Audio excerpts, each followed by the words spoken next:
जय श्री राम दोस्तों, मैं टिकमचंद चौधरी आप सभी का स्वागत करता हूं हिस्ट्री के आपके अपने यूट्यूब चैनल पीटी हिस्ट्री पर। देखिए, अपन पढ़ रहे थे राजस्थान में गुर्जर प्रतिहार वंश के शासकों के बारे में, और सबसे पहले अपन ने डिस्कस किया था मंडोर शाखा के बारे में। मंडोर शाखा के बारे में अपन ने क्या क्या डिस्कस किया था, एक बार फिर से थोड़ा सा देख लेते हैं। तो सबसे पहले अपन ने डिस्कस किया कि मंडोर की शाखा थी जो गुर्जर प्रतिहार वंश की सबसे प्राचीन शाखा थी, यानी अन्य जो जितनी भी शाखाएं गुर्जर प्रतिहारों की विकसित हुई थी वो इसी मंडोर शाखा से निकली थी। ठीक बात है। और इस मंडोर शाखा के जितने भी जो गुर्जर प्रतिहार शासक हुए उन्हें क्षत्रिय प्रतिहार कहा जाता था। फिर अपन ने देखा कि इस शाखा के बारे में अपन को जानकारी दो महत्वपूर्ण शिलालेख जिनसे मिलती है। एक तो मंडोर का शिलालेख जो 837 ईस्वी का है, और एक आपका घटियाला का शिलालेख जो कब का है, 861 ईस्वी का है। फिर अपन ने देखा कि घटियाला शिलालेख से अपन को क्या जानकारी मिलती है कि हरिश्चंद्र नामक ब्राह्मण व्यक्ति, विद्वान ब्राह्मण व्यक्ति था, जिसको रोहिलिद्दी और विप्र राजन ने भी कहा जाता था। इसने दो शादियां की थी, एक तो ब्राह्मणी पत्नी थी इसकी, एक सतराणी पत्नी थी। ब्राह्मणी पत्नी का तो नाम नहीं मिलता है, लेकिन सतराणी पत्नी भद्रा का जरूर नाम मिलता है। ब्राह्मणी पत्नी से उत्पन्न प्रतिहार क्या कहलाए, ब्राह्मण प्रतिहार कहलाए, और छत्राणी पत्नी भद्रा से उत्पन्न प्रतिहार क्या कहलाए, क्षत्रिय प्रतिहार कराए। कहते हैं कि ब्राह्मणी पत्नी जो भद्रा थी उसके 4 पुत्र उत्पन्न हुए। कौन कौन? भोगभट, कक्कर, रजिल और ददिया दह जिसको कहा जाता है। इन चारों ने मिलकर क्या किया, मंडोर को जीता। मंडोर को जीतकर उसके चारों ओर प्रकोटे का निर्माण करवाया और हरिश्चंद्र वहां का शासक बना। हरिश्चंद्र को जैसे कुछ उपाधियां दी गई थी, जैसे मैंने बताया कि इसे रोहिलिद्दी, विप्र राजन ने और प्रतिहारों को मूल पुरुष, आदि पुरुष और संस्थापक कहा जाता है। इसके अलावा इसको प्रतिहारों का गुरु भी कहा जाता है। अब देखो, दद्द या दह जिसको कहते हैं वो तो जाकर कहां पर, उसने तो एक नई शाखा भड़ोच में स्थापित की, नांदीपुर को अपनी राजधानी बनाया। लेकिन जो बाकी 3 पुत्र थे, उन तीनों पुत्रों में जो तीसरा पुत्र था हरिश्चंद्र का, रज्जिल, वो हरिश्चंद्र के बाद में क्या बना, मंडोर का शासक बना। और उसने वहां पर मंडोर में जो राजधानी मंडोर थी उसमें राजसूय यज्ञ का आयोजन करवाया, और रोहिशकूप जिसे घटियाला कहा जाता था वहां पर महामंडलेश्वर महादेव मंदिर का निर्माण करवाया। ठीक बात है। फिर अपन ने उसके बारे में बात किया था कि इसका एक दरबारी कवि ने इसको राजा की उपाधि दी, नरहरि ने। ठीक है। फिर उसके बाद अपन ने चर्चा की कि रज्जिल के बाद में शासक कौन बना, तो नरभट्ट बना। कौन बना? नरभट्ट। इसने क्या किया, नरभट्ट ने रोहिशकूप में जिसे घटियाला कहते हैं वहां पर क्या किया, विष्णु मंदिर का निर्माण करवाया। और ये रण कुशलता के कारण एक बड़ा योद्धा था, युद्ध लड़ने में निपुण होने के कारण इसको कौन सी उपाधि दी गई थी, इसे पिल्ला पल्ली या पिल्लापणी की उपाधि प्राप्त की थी। ठीक बात है। ये इसके बाद में इस नरभट्ट का एक पुत्र हुआ, कौन? नागभट्ट। अब आगे पढ़ते हैं, पर नरभट्ट का पुत्र कौन हुआ? नागभट्ट। क्या नाम था इसका? नागभट्ट प्रथम। इसके बारे में पढ़ना अपन को। अगला शासक कौन है? नरभट्ट का पुत्र नागभट्ट प्रथम। तो पहला पॉइंट तो ये हो गया कि नरभट्ट का पुत्र था, और रज्जिल का पोता हो गया, सीधी सीधी बात है। तो नरभट्ट का पुत्र था, इसे नाहड़ भी कहा जाता था। तो इसका उपनाम क्या था बेटा जी? नाहड़। ठीक बात है। इसका नाम क्या था? उपनाम नाहड़ भी कहते थे लोग इसको। नरभट्ट की जगह ज्यादातर नाहड़ भी नाम से पुकारते थे। ठीक बात है। इसने क्या किया, इसने सबसे महत्वपूर्ण चीज ये थी कि इसने मंडोर से अपना राज्य का विस्तार किया। और राज्य का विस्तार किस तरफ किया? पूर्वी राजस्थान की ओर किया। ठीक है। किस तरफ किया? पूर्वी राजस्थान की ओर से। इस चीज की जानकारी किससे मिलती है? घटियाला शिलालेख से। किससे? घटियाला शिलालेख से अपन को जानकारी मिलती है। क्या जानकारी मिलती है बेटा जी? घटियाला शिलालेख में कहा गया है कि इस नागभट्ट प्रथम ने, जिसे नाहड़ कहा जाता था, उसने क्या किया, अपने राज्य का क्या किया, पूर्वी विस्तार किया। क्या किया? राज्य का पूर्व की ओर विस्तार किया। और पूर्व की ओर विस्तार करके क्या कर लिया? मेड़ता पर अधिकार कर लिया। मेड़ता पर अधिकार, मेड़ता पर अधिकार करके क्या कर लिया? मेड़ता को राजधानी बनाया।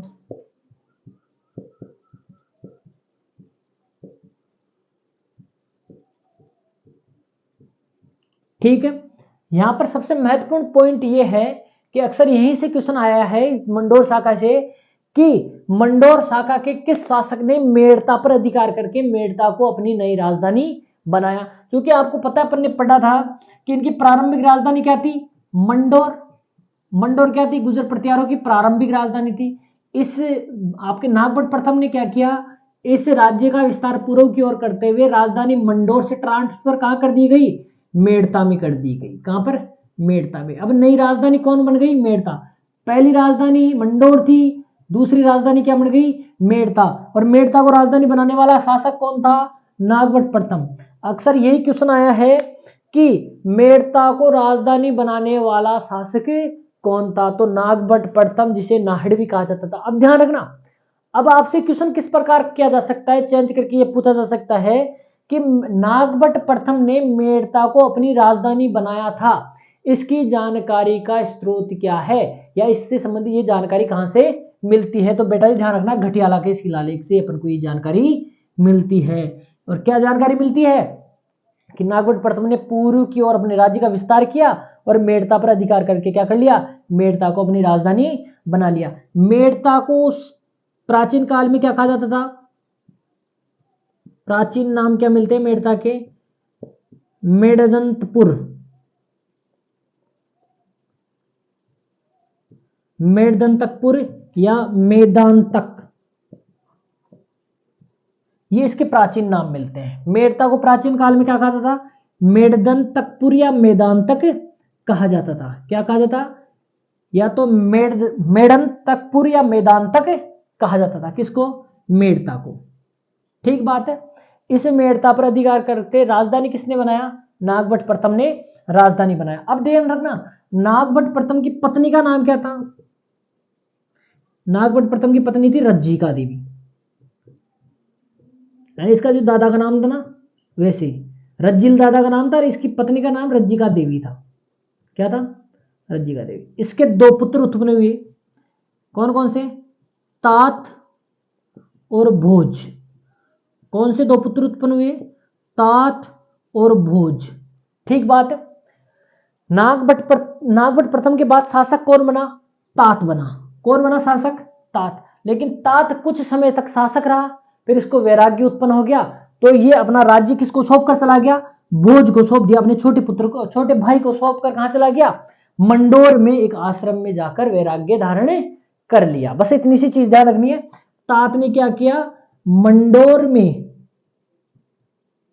मंडोर के आश्रम में जाकर वैराग्य धारण कर लिया।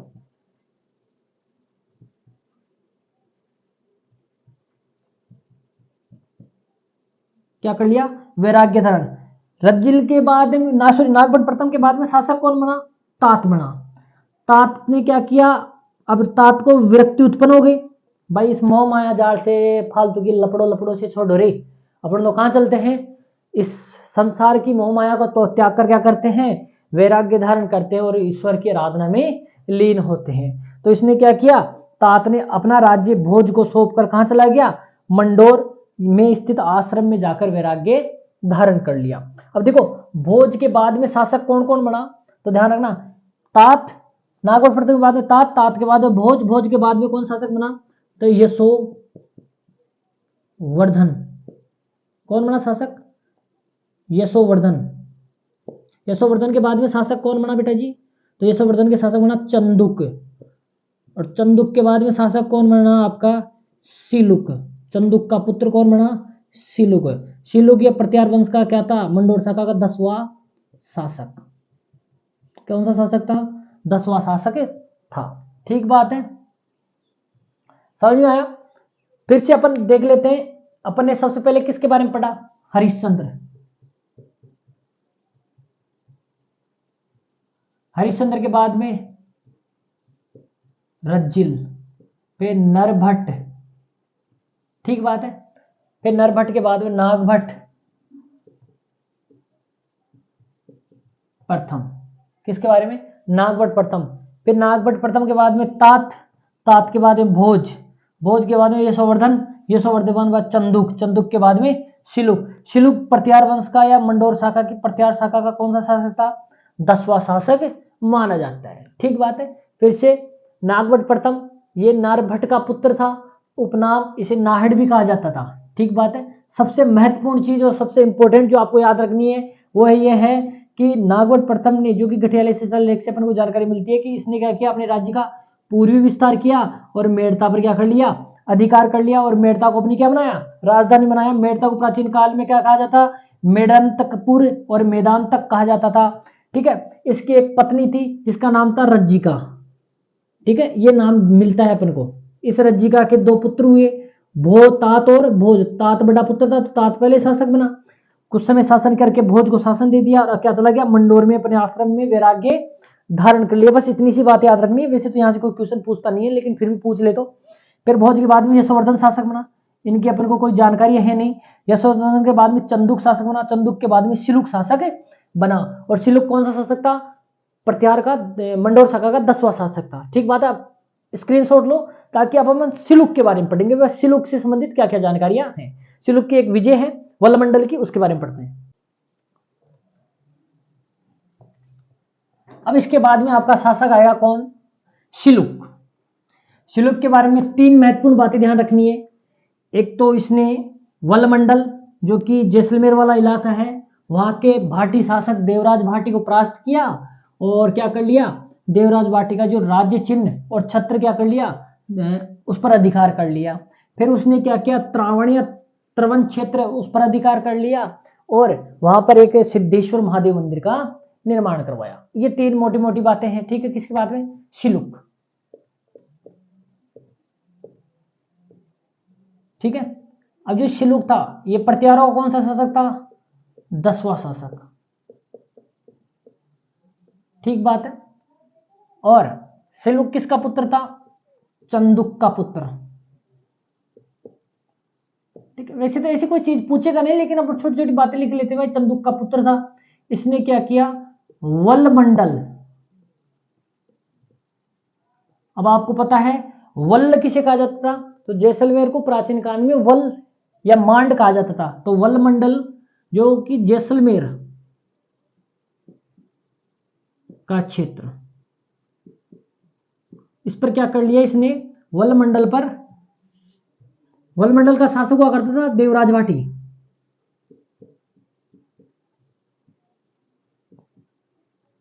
भाटियों का शासन हुआ करता था कहां पर? जैसलमेर में। तो वल्लमंडल के देवराज भाटी को परास्त किया, को परास्त कर उसके राज्य चिन्ह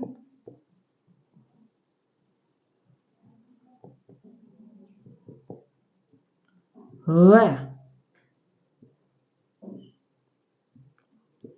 छत्र को छीन लिया।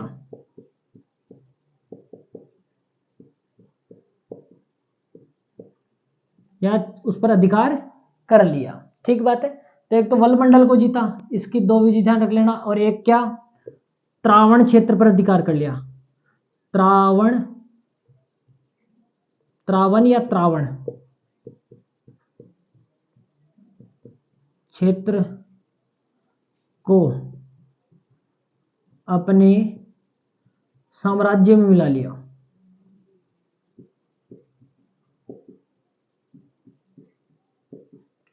ठीक है, इसने एक मंदिर का भी निर्माण करवाया, सिद्धेश्वर महादेव मंदिर।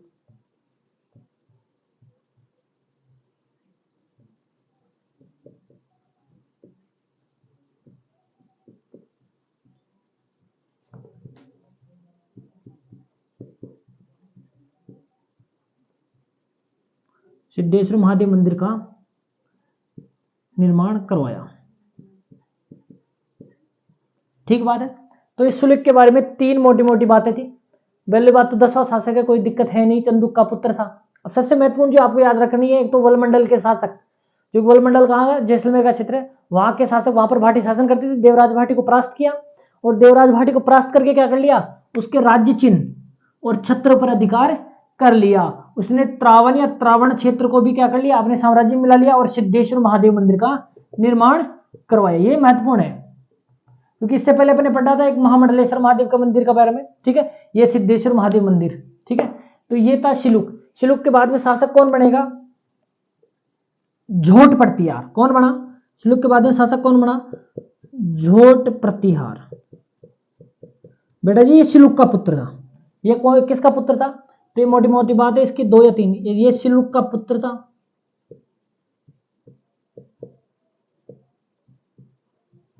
ठीक है, ये वीणा बजाना जानता था। क्या? वीणा बजाना, वीणा वादक था। क्या था?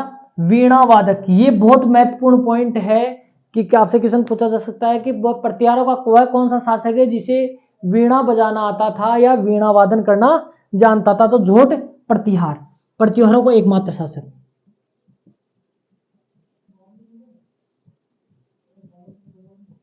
एकमात्र शासक जो वीणा बजाना जानता था।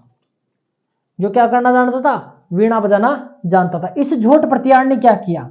इसका तीसरा पॉइंट क्या है कि इसने गंगा में जाकर क्या ले ली? मुक्ति प्राप्त की। कहां पर? गंगा में जाकर मुक्ति प्राप्त की।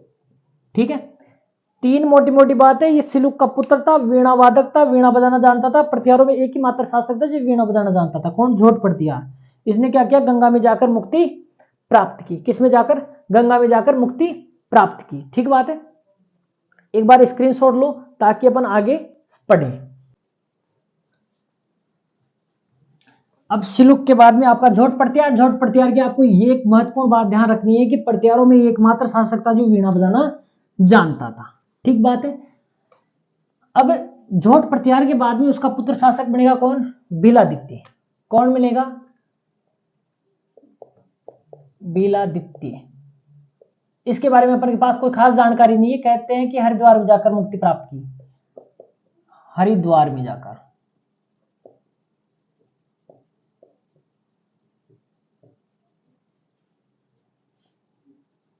मृत्यु प्राप्त की। ठीक बात है, इतनी सी बात है। बिलादित्य के बाद में बिलादित्य का पुत्र कौन हुआ? कक। कौन हुआ? कक। अब देखो कक की महत्वपूर्ण बातें क्या है। कक एक बहुत अच्छा कवि था। कक क्या था?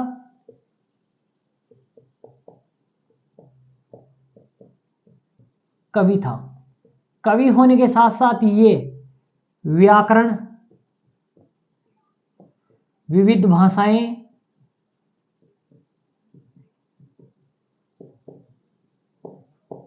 व्याकरण, विविध भाषाओं और इसका ज्योतिष का ज्ञाता था। क्या क्या? व्याकरण, विविध भाषाओं और ज्योतिष का ज्ञाता था। ये नागभट्ट द्वितीय का सामंत था।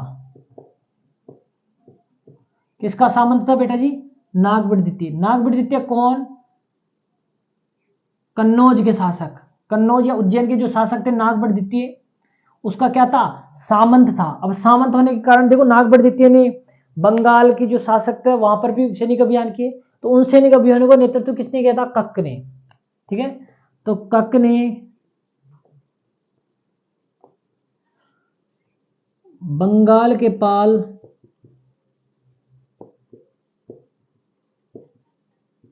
व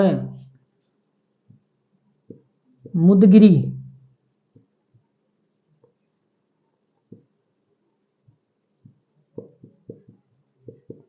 या मुंगेर के शासकों के विरुद्ध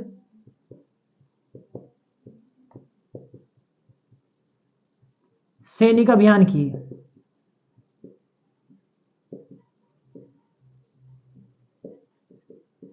ठीक बात है, ये आपकी मोटी मोटी चार बात है किसकी? कक की। कक एक अच्छा कवि था। कवि होने के साथ साथ वो व्याकरण, विविध भाषाओं और ज्योतिष का ज्ञाता था। नागभट्ट द्वितीय का सामंत था। किसका?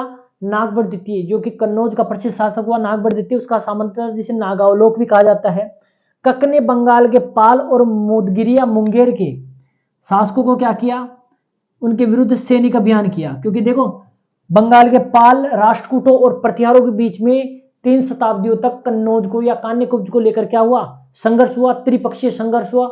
इस संघर्ष में जो कि जोधपुर की जो मंडोर शाखा है उसके कई शासकों ने क्या किया? सामंत के तौर पर, इनके सामंत के तौर पर क्या किए? सैनिक अभियान किए। क्योंकि जो कन्नौज या उज्जैन के जो प्रतिहार थे उनके सामंतों में कौन कौन? आपके जो कि मंडोर शाखा के प्रतिहार, इसके अलावा आपके चौहान, चालुक्य और इसके अलावा आपके गुहिल भी इनके सामंत हुआ करते थे। जैसे अपन जब उज्जैन की शाखा के बारे में पढ़ेंगे तब वहां पर इनके बारे में जिक्र वापस करेंगे, ठीक बात है। तो कक्क ने क्या किया, बंगाल के पाल और मुदगिरी मुंगेर के शासकों के विरुद्ध क्या किए, सैनिक अभियान किए। अब देखो इसकी दो पत्नियां थी, कक्क की क्या थी, कक्क की दो पत्नियां थी, एक तो भाटी रानी पद्मिनी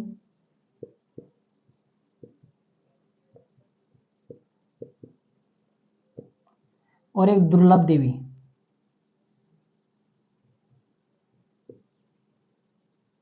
ठीक है, भाटी रानी पद्मिनी से बाउक किसका जन्म हुआ, बाउक या बाजक का जन्म हुआ, जिसे बाजक भी कहते हैं।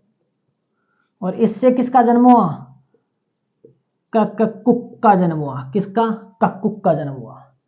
भाटी रानी पद्मिनी से तो बाउक का, दुर्लभ देवी से किसका जन्म हुआ बेटा जी, कक्कुक का जन्म हुआ। कक के बाद में शासक कौन बनेगा, बाउक बनेगा। बाउक के बाद में शासक बनेगा कक्कुक। कक्कुक के बाद में इस शाखा धीरे धीरे कमजोर हो जाएगी। कमजोर हो जाने के बाद में इस शाखा बाद में किसको दे दी जाएगी, आपकी जोधपुर के जो कि राठौड़ है उनको क्या कर दी जाएगी, इस शाखा को सौंप देंगे। ठीक बात है। एक बार स्क्रीनशॉट लो, थोड़ा आगे चलें।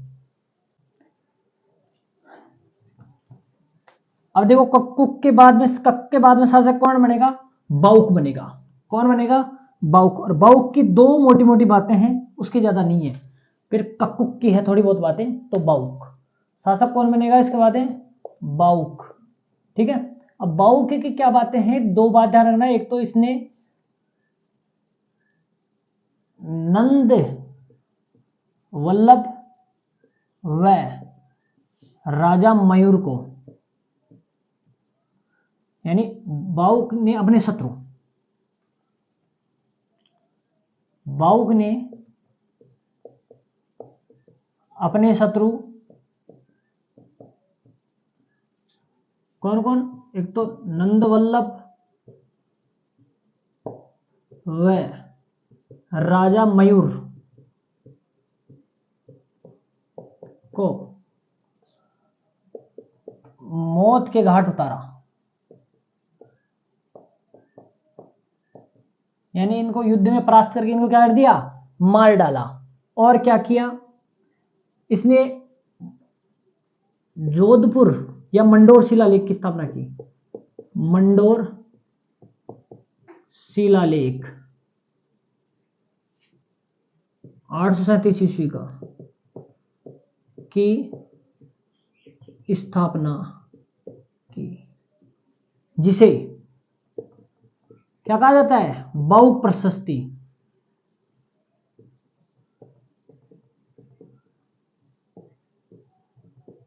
कहा जाता है। ठीक बात है।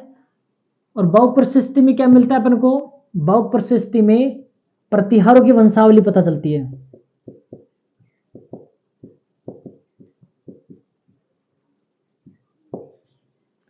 की जानकारी। इसने क्या किया, बाउक ने जो मंडोर शिलालेख स्थापित किया, कहां पर, ये ध्यान रखना, स्थापित किया कहां पर किया बेटा जी, तो ध्यान रखना इसकी स्थापना की विष्णु मंदिर में। इसने विष्णु मंदिर में लगवाया इसको, मंडोर में स्थित विष्णु मंदिर में इसकी स्थापना की। ठीक बात है। तो बाउक, बाउक ने अपने शत्रु नंदवल्लभ और राजा मयूर को क्या किया, परास्त किया और उनको मार डाला। फिर क्या किया इसने, मंडोर शिलालेख की स्थापना की। मंडोर शिलालेख को खुदवाया 837 ईस्वी में और उसको कहां पर लगवाया, विष्णु मंदिर में लगवा दिया। ठीक बात है। इससे जो मंडोर शिलालेख है इसको किस नाम से जाना जाता है, बाउक प्रशस्ति के नाम से जाना जाता है। मैंने इस शिलालेख में बहुत पहले पढ़ा चुका हूं, उनको देख लेना। मंडोर शिलालेख है, बाउक प्रशस्ति क्या है, उससे क्या जानकारी मिलती है, उसमें प्रत्यार वंश की जानकारी मिलती है। और उस ये प्रशस्ति कहां पर लगा दी गई, विष्णु मंदिर या मंडोर में स्थित विष्णु मंदिर में लगाएगी। अब बाउक के बाद में शासक कौन बना, बाउक की बस इतनी सी जानकारी है, क्या क्या, नंदवल्लभ राजा मयूर को परास्त कर दिया और मंडोर शिलालेख की स्थापना कर दी। कहां पर करी, विष्णु मंदिर में। ठीक बात है। जानकारी क्या मिलती है, प्रत्यार वंश की जानकारी। यानी इस बाउक ने क्या किया, अपने वंश की वंशावली खुदवाई, किसमें, बाउक या मंडोर शिलालेख में। ठीक बात है। फिर इसके बाद में शासक कौन बना, कक्कुक। अब देखो कक्कुक भी बहुत वीर प्रवृत्ति का आदमी था। इसने अपने आसपास के क्षेत्रों में क्या किया, शांति स्थापित की। यहाँ तक कि उसने आबिर नामक उपद्रव जो की जाति थी उसको परास्त किया और वहां पर शांति स्थापित की। और इसके अलावा इसने वनरायण मंडल में स्थित वहां की जो भील थे पर्वतीय भागों में, उन भीलों के उपद्रव को समाप्त किया, वहां की उन भीलों की बस्तियों को जलाकर क्या की, शांति स्थापित की। ठीक है, रोहिष्कूप में उसने क्या किया, क्या नाम है, जिसको घटियाला कहा जाता है, वहां पर 2 शिलालेख लगवाए और अपने वंश के बारे में जानकारी दी। उन्हीं शिलालेखों से पता चलता है कि जो कि कक्कुक है वो एक क्या है, प्रजापालक शासक है जिसकी वीरता आसपास में बहुत फैली हुई है, उसके बारे में जानकारियां मिलती हैं। तो कक्कुक के बारे में देखते हैं अपन। कक्कुक ने क्या किया, कक्कुक ने पहले तो उसके कक्कुक के सैनिक, घटियाला शिलालेख में पता चलता है क्या, जो घटियाला, क्योंकि घटियाला शिलालेख किससे संबंधित है, कक्कुक ने खुदवाया था, तो कक्कुक की प्रशस्ति है एक तरीके से। तो घटियाला के शिलालेख से पता चलता है कि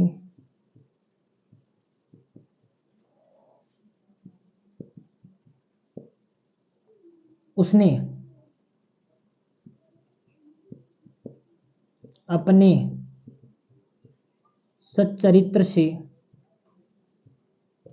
मरु, मांड, वल्ल, तवणी, अज आदि क्षेत्रों में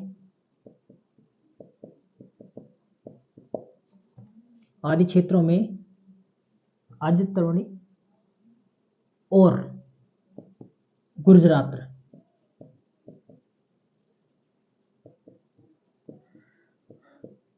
क्षेत्रों में ख्याति फैलाने वाला राजा कहा गया है। क्या कहा गया है, घटियाला के शिलालेख में क्या जानकारी मिलती है, घटियाला शिलालेख से पता चलता है कि उसने अपने सच्चरित्र से, किसने, कक्कुक ने, किसने बेटा जी, कक्कुक ने अपने सच्चरित्र यानी अपने अच्छे चरित्र के कारण उसकी ख्याति कहां कहां पर फैली हुई थी, मरु, मांड, वल्ल, ये आज जैसलमेर के आसपास के इलाके हैं, ठीक बात है, तवणी, अज और गुजरात क्षेत्र में क्या की, उसकी ख्याति फैली हुई थी। और ये क्या था, बहुत ही प्रसिद्ध राजा था। ठीक बात है। इसने क्या किया, एक बार मैं स्क्रीनशॉट ले लो ताकि बाउक को मिटा लूं, ताकि फिर और कक्कुक की और क्या क्या जानकारियां हैं। ठीक है, तो कक्कुक की 2 और बहुत महत्वपूर्ण जानकारियां जो अपन को मिलती है, वो क्या है, एक तो इसने क्या किया, वंडनायन मंडल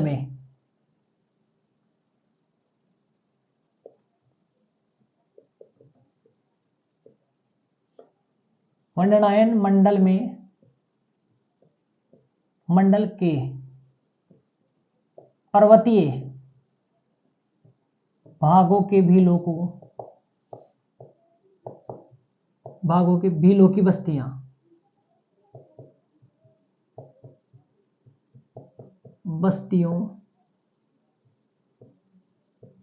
को जलाकर शांति स्थापित,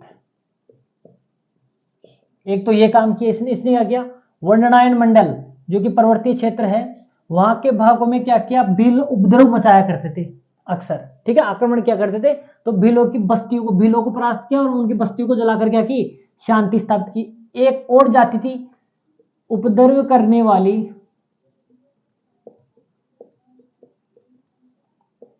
आभीर जाति,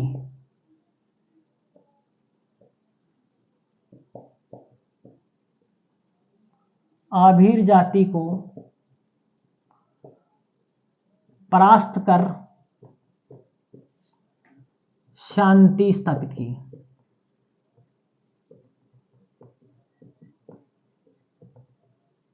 ठीक बात है। इन विजयों के उपलक्ष्य में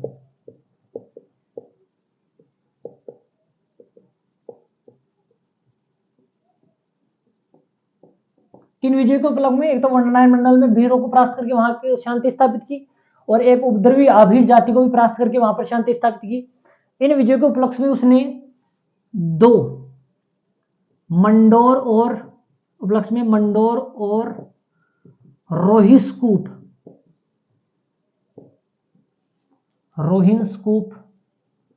यानी आपका घटियाला। रोहिस्कूप किसे कहा जाता था? घटियाला को कहा जाता था। घटियाला में 2 जय स्तंभों का निर्माण करवाया। ठीक बात है। क्या किया? इन दोनों विजयों के उपलक्ष्य में क्या किया इसने?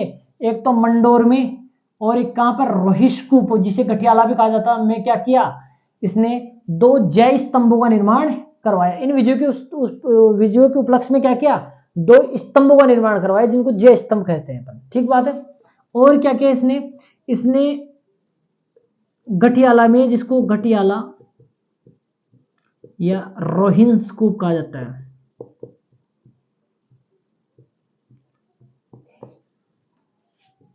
दो शिलालेख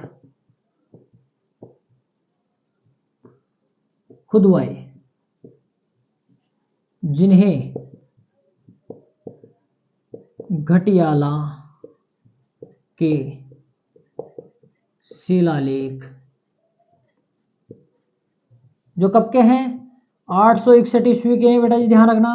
घटियाला शिलालेख के नाम से जाना जाता है। इन्हीं घटियाला के शिलालेख से पता चलता है कि एक न्यायप्रिय और प्रजापालक शासक था। इन्हीं घटियाला के शिलालेख से पता चलता है क्या?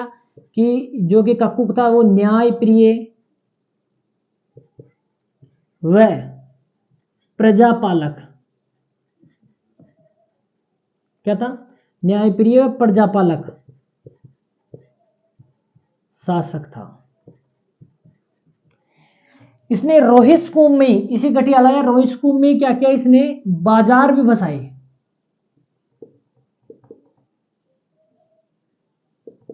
बाजार का निर्माण करवाया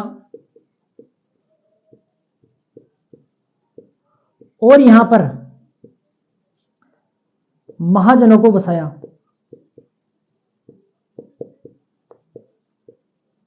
महाजनों को बसाया, बाजार बनाया, तो क्या हुआ? व्यापार में वृद्धि हुई। जब व्यापार में वृद्धि हुई तो प्रतिहारों में क्या आई? समृद्धि आई। ये काम किया किसने? आपके कक्कुक ने। ठीक बात है। अब देखो कक्कुक के बाद में क्या हुआ कि प्रतिहारों के बारे में अपनी जो जानकारी है वो बिल्कुल ही अत्यल्प है, बहुत ही कम है, क्योंकि उनके बाद में उनकी जानकारी मिलना क्या हो जाती है? कम हो जाती है। बिल्कुल भी अपन के पास कोई ज्यादा इतने सोर्स नहीं है कि अपन स्पष्ट रूप से कह सके कि ये शासक थे और इनके बारे में ये जानकारी है। इसके बारे में कोई अपन को जानकारी नहीं है।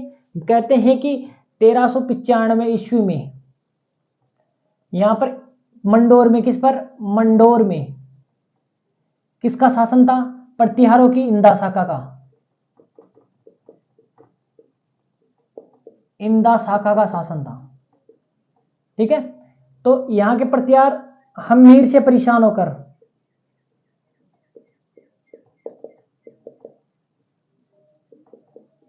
होकर क्या कर दिया? मंडोर दुर्ग,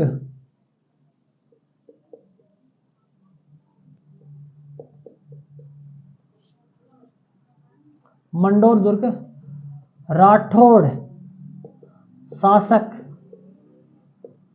चुंडा को दहेज में दे दिया। किसका दे दिया? राठौड़ शासक चुंडा को क्या कर दिया? दहेज में दे दिया। इसके बाद में प्रतिहारों की शाखा, जो मंडोर शाखा है, वो क्या हो जाती है? समाप्त हो जाती है। और मंडोर पर किसका अधिकार हो जाता है? राठौड़ों का अधिकार हो जाता है। क्योंकि आपके राठौड़े में बाद में जाकर राव जोधा ने, पहले ये मंडोर हुआ करती थी इनकी भी, जो राठौड़ की राजधानी, और राठौड़ों की राजधानी बाद में जाकर जोधा ने क्या बनाई? जोधपुर शहर बसाया। और जोधपुर शहर बसाकर आपका मेहरानगढ़ दुर्ग का निर्माण करवाकर उसको अपनी राजधानी बनाया। तो वो जोधा थी। मंडोर दुर्ग दहेज में किसको दिया गया था? तो राठौड़ शासक चुंडा को दहेज में दिया गया था। ठीक बात है। इतनी सी बात जरूर ध्यान रखना। इसके बाद में 1395 बाद में ये शाखा क्या हो जाती है, समाप्त हो जाती है। कक्कुक के बारे में जो महत्वपूर्ण जानकारी है वो फिर से देख लेना। कक्कुक घटियाला शिलालेख से पता चलता है कि ये अपने सच्चरित्र से, अपनी न्याय प्रियता से उसकी ख्याति कहाँ कहाँ पर फैली हुई थी, मरु, मांड, वल्ल, तवणी, अज और गुर्जरत्रा क्षेत्रों में फैली हुई थी। इसका मतलब क्या है कि इन क्षेत्रों में इसका अधिकार था और यहाँ के लोग इसको बड़े प्यार से या इसको बड़े क्या करते थे, इसका सम्मान किया करते थे। ठीक बात है। इसने क्या क्या काम किए, क्या अभियान किए, तो वंडरायन मंडल में प्रवृत्ति भागों की भीलों की बस्ती को जलाकर क्या किया, शांति स्थापित की। इसके अलावा उपद्रव करने वाले आविड जाति को परास्त कर वहां पर शांति स्थापित की। ठीक बात है। इन दोनों विजयों के उपलक्ष्य में उसने मंडोर में और रोहिस्कूप, जिसे घटियाला भी कहते हैं, में क्या करवाया, 2 जय स्तंभों का निर्माण करवाया। इसी घटियाला में क्या किया, उसने 2 शिलालेख खुदवाए जिन्हें घटियाला के शिलालेख कहा जाता है, जो कब के हैं, 861 ईस्वी के हैं। इन घटियाला के शिलालेख से पता चलता है कि एक न्यायप्रिय और प्रजापालक शासक था, और घटियाला के शिलालेख से और भी जानकारियां मिलती है। ठीक बात है। गुर्जर प्रतिहारों की वंशावली मिलती है, लेकिन वो आपको वहां पर नहीं, यहाँ पर नहीं लिखवा सकता मैं। ठीक बात है। फिर क्या हो जाएगा, राबड़ी हो जाएगी, और राबड़ी काम की नहीं होती है। ठीक है। इससे संबंधित जानकारी घटियाला की शिलालेख की जानकारी घटियाला की शिलालेख में पढ़ो आप। ठीक है। 1395 फिर इसने क्या किया, घटियाला में बाजारों का निर्माण करवाया, यहाँ पर महाजनों को बसाया और व्यापार में क्या हुई, इससे समृद्धि आई और वृद्धि आई। ठीक बात है। और बाद में क्या हुआ, कक्कुक के बाद में शासकों के बारे में अपने पास कोई पर्याप्त जानकारियां नहीं है। कहते हैं कि 1395 के आसपास यहाँ पर मंडोर में जो प्रतिहारों कौन सी शाखा शासन कर रही थी, इंदा शाखा शासन कर रही थी। ठीक है। इसके आसपास के क्षेत्रों में चौहानों ने अधिकार कर लिया था। फिर ये हमीर से परेशान होकर क्या करिए, हमीर से परेशान होकर क्या कर दिया, मंडोर दुर्ग को किसको दे दिया दहेज में, राठौर शासक चुंडा को दहेज में दे दिया। और इसके साथ ही क्या हो जाती है, मंडोर शाखा क्या हो जाता है, अंत हो जाता है। ये थी आपकी प्रतिहारों की मंडोर शाखा।